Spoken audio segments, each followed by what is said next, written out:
నిన్న జూలై 11వ తారీఖున పేరు నాని ఒక వైసీపీ కార్యక్రమంలో మాట్లాడుతూ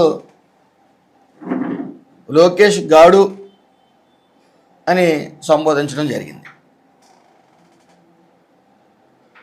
ఒరే పేరు నాని, లోకేష్ గాడు ఏంట్రా గాడిద, అచ్చోసిన ఆంబోతుల తయారీ, వయసు వచ్చి కూడా నీకు బుద్ధి లేకుండా ఉంది. ఏం మాట్లాడుతున్నావో నీకు కానీ నీ అధినాయకుడికి కానీ తెలియట్లే. అధినాయకుడు ప్రెస్ ముందుకు వచ్చి రపరప నరికేస్తే తప్పేముంది అని అంటాడా? దాన్ని నువ్వు సమర్థిస్తూ సరదాగా అన్నాడంటావా? గతంలో ముఖ్యమంత్రి చేసిన వ్యక్తి సరదాగా రపరప నరికేస్తే తప్పేముందంటారా? దాన్ని నువ్వు సమర్థింతావా గాడిద? అసలు ఏం మాట్లాడుతున్నారో మీరు ప్రెస్ ముందుకు వచ్చి కానీ కార్యకర్తల ముందుకు వచ్చి కానీ మీకు అర్థమవుతా ఉందా అని అడుగుతా ఉన్నాను.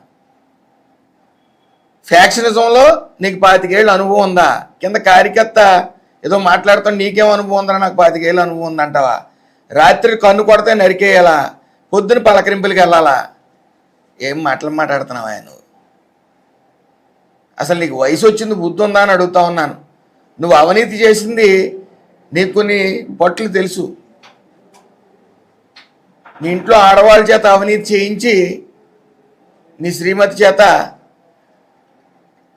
చంద్రబాబు నాయుడు గారు ఆడవాళ్ళు జోలికి వెళ్ళరు, ఆడవాళ్ళని అత్యంత గౌరవిస్తారని నీ ఆలోచన నిజంగా వర్కౌట్ అయింది.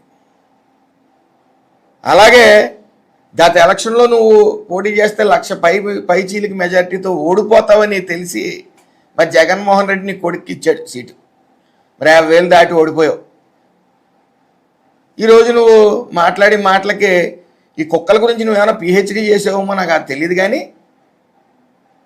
మురిగే కుక్క కరదని, సైలెంట్గా వచ్చి కుక్కలు పట్టుకుంటాయని, చిత్తకార్చిన కుక్క ఏం చేస్తుందని నువ్వు పిహెచ్డీ చేసావు, అందులో సందేహం లేదు.